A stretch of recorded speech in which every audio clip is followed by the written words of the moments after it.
Sir இப்போ court ரீசெண்டா சொன்னது வந்து ஒரு வழக்கறிஞர்களுக்கு காவல்துறையினரால சம்மன் அனுப்பக்கூடாது அப்படின்னு சொல்லியிருக்காங்க. அது எதனாலன்னு தெரிஞ்சுக்கலாமா சார்? பொதுவா அட்வொகேட் கிளையண்ட் ப்ரிவிலேஜ்னு ஒரு கிளாஸ் ஒன்று இருக்கு. அந்த சட்டத்தில் ஒரு அட்வொகேட்டு கிட்ட ஒரு கிளையண்ட் தன்னுடைய குற்றங்கள் சம்பந்தமாகவும் தன்னுடைய பிரச்சனைகள் சம்பந்தமாகவும் கலந்துக்கிறார்.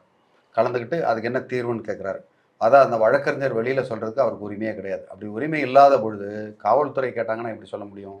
ரெண்டாவது, ஒரு வழக்கறிஞருக்கு வந்து சம்மன் எந்த நேரத்தில் அனுப்பலாம் அப்படின்னா, அவர் மேலே ஏதாவது வழக்கு இருந்தால், அவர் ஒரு குற்றம் பண்ணியிருக்காரு, அவர் வந்து ஒரு அக்யூஸ் நம்பர் 1 வராருன்னா அவருக்கு வந்து ஒரு அழைப்பாணையம் கொடுக்கலாம், ஒன்றும் தவறில்லை. ஆனால் ஒரு கிளையண்ட்டுக்கிட்ட அவர் மீட் பண்ணுறாரு, அந்த ஒரு ஜெயில்லையோ இல்லை வேற எங்கேயோ வெளியில் அவரோட ஆஃபீஸுக்கு ஒரு குற்றவாளி வர்றாங்க, அவருக்கு கேட்குறாரு, கேட்டு விஷயங்களுக்கு வந்து அவங்களுக்கு உண்டான பெயில் போடுறாங்க, அவங்களுக்கு உண்டான சட்ட தீர்வுகளை கொடுக்குறாரு அப்படின்னு வரும்போது, நீங்கள் எப்படி கொடுக்க போச்சு அவருக்கு, இந்த மாதிரி ஒரு பெரிய குற்றவாளியாக இருக்காரு, குற்றவாளிக்கு நீங்கள் எப்படி ஆலோசனை சொல்ல போச்சு அப்படின்னு சொல்கிறதுக்கு எந்த ஒரு காவல்துறைக்கும் அதிகாரமே கிடையாது. அதை தான் அந்த நீதிமன்றம் ஸ்ட்ராங்காக சொல்கிறாங்க. ஸோ அந்த ப்ரிவிலேஜை இவங்க தடுக்க முடியாது. ஸோ அந்த உரிமை அதாவது நீதித்துறையின் ஒரு அதிகாரிக்கு வந்து எந்த இடத்துலையும் சம்மன் அனுப்பி போலீஸ் போய் நீங்கள் வந்து எனக்கு இதெல்லாம் பதில் சொல்லணும், உங்கள் கிளைண்ட்டை பற்றி நீ சொல்லணும் அப்படின்னு சொல்கிறதுக்கு காவல்துறைக்கு எந்த இடத்துலையும் அதிகாரம் இருக்குது. ஒரு சில இடங்களில் இந்த மாதிரி அதிகார துஷ்பிரயோகம் வரும்போது நீதிமன்றம் போய் இந்த அட்வொகேட்ஸு அவங்களுடைய நிலையை அவங்க சொல்லி ஆகுறாங்க. ஸோ இந்த இடத்துல வந்து ரொம்ப இம்பார்ட்டன்ட் ஆகுது. இல்லைனா வந்து எந்த இடத்துலையுமே ஒரு நியாயம் கிடைக்காத ஒரு சூழ்நிலை வந்துடும். ஸோ சட்டப்படி எது நடக்கணுமோ சட்டப்படி தான் நடக்கணும். சட்டவிரோதமாக என் இஷ்டம் போல் நான் யாரை வேணால் கூப்பிடுவேன், யாரை வேணால் அடிப்பேன், யாரை வேணால் கொல்லுவேன், யாரை வேணால் மிரட்டுவேன் அப்படின்னு காவல்துறைக்கு எந்த அதிகாரமும் ஒரு சிறப்பு அதிகாரம் கிடையவே கிடையாது.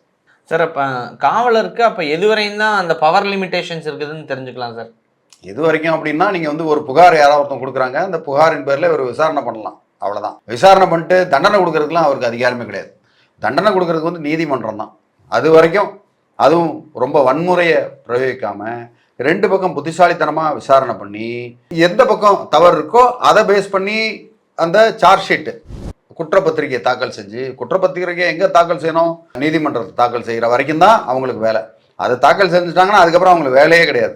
அதுக்கப்புறம் வந்து கூண்டில் ஏறி எந்தெந்த இடத்துல எதெல்லாம் சொல்லணுமோ கேட்குற இடத்துல சொல்ல வேண்டியதான் அவங்களுக்கு வேலையை தவிர, போய் நான் வந்து கையை உடைக்கிறேன், காலை உடைக்கிறேன், இந்த தண்டனை கொடுக்குறேன், அந்த தண்டனை கொடுக்குறேன்றதெல்லாம் வந்து கிடையவே கிடையாது.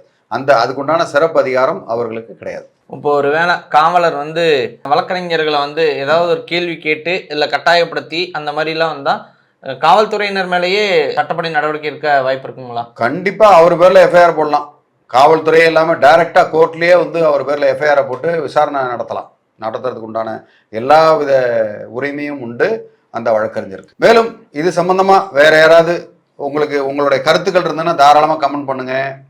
வேறு ஏதாவது சந்தேகங்கள் இருந்து உங்களை மாதிரி ஜூனியர் அட்வொகேட்ஸ் யாருக்காவது சந்தேகம் இருந்து உங்களுக்கு எப்படி நடந்துக்கணும், இல்லை வேறு ஏதாவது பிரச்சனைக்குள்ள இந்த மாதிரி இதை சார்ந்த பிரச்சனைகள் இருந்தால் தாராளமாக ஒன்று கமெண்ட் பண்ணுங்கள், அப்படி இல்லைன்னா எனக்கு வாட்ஸ்அப் பண்ணுங்கள். உங்களுக்கு ஹெல்ப் பண்ணுறது தயாராக இருக்கேன். நன்றி, வணக்கம்.